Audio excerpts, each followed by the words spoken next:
कौन आपण दिन भी चा बा कॉफी रु आरंभ हुए कि खाली आपण नुहे प्राय ओडिशार 80-90% लोक चा बा कॉफी पियंती। तो कौन चा बा कॉफी पीले किडनी स्टोन रिस्क बढ़ी जाए कि आसंतु जानिबा सत्य कौन।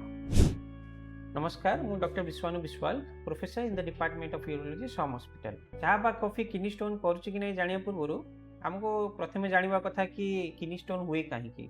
आपको गोटे मु सिंपल एग्जांपल भाव में बुझेबी। आपण गोटे ग्लास रे पानी नेले, से पानी रे आपण चीनी मिसे मिसे चलले, प्रथमे कौन हम प्रथमे से चीनी मिसी मिसी चलो से पानी रे, किंतु जेते अधिका आपण चीनी मिसे मिसे चलिए लास्ट बेलू से चीनी तले बसी बसी चलो आउ मिसबनी। से परिका आम परिसर विभिन्न प्रकार लवण पदार्थ थाए, जिते परिस्रा कम हुए कि यही लवण पदार्थर कंसंट्रेशन बढ़ी जाए, ये पदार्थ मिसिकी छोट छोट कणिका तैयारी करती। समय सहित से कणिका गुड़िक मिसिकी गोटे बड़ स्टोन हुए। तेणु खाली खाद्य आ पानी उपर दोष देवा कथा नुहे कि मान जो स्टोन हुए। स्टोन होता है आपणकर बहुत सारा कारण मिश्रण जो। नेक्स्ट आसवा चा पीले किडनी स्टोन हुए कि, तो किसी लोक मैंने दिन को 8 ରୁ 10 कप चा पियंती। आउ किसी लोक मैंने कहती कि मते स्ट्रांग चाह दरकार बा नाली चाह दरकार। तो यूजुअली नाली चाह रे ऑक्सैलेट रो परिमाण टिके अधिका थाए। जदि आपण ग्रीन टी पिउछन तो किसी असुविधा नहीं, किंतु जदि आपण बेसी मात्रा रे नाली चा पिउछंती तो आपणकर कैल्शियम ऑक्सैलेट स्टोन होबार रिस्क टिके बढ़ी जाए।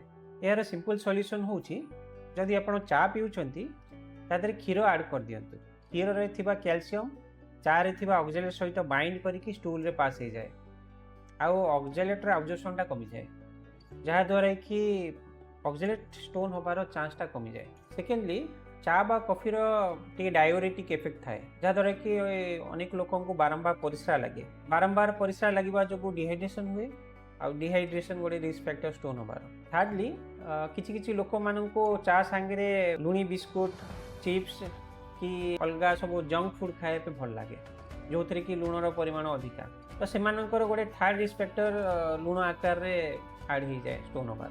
फोर्थली चा और कॉफी ब्लाडर को इरिटेट करे, तेणु चा और कॉफी को ब्लाडर इरिटेंट मध्य कहा जाए। तो जो मैंने अधिका परिमाण में चा बा कॉफी पियंती से ओवर एक्टिव ब्लाडर बहुत कमन। बारंबार परिस्रा लगे जो से पानी पीवा कमी दियंती, आउ पानी कम पीले स्टोन होबार रिस्क बढ़ी जाए।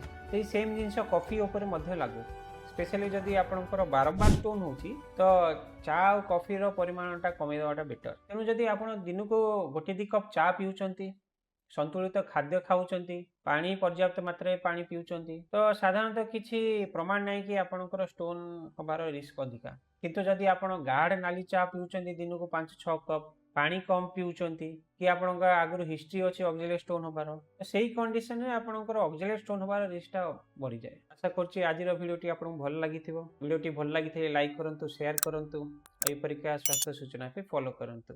धन्यवाद।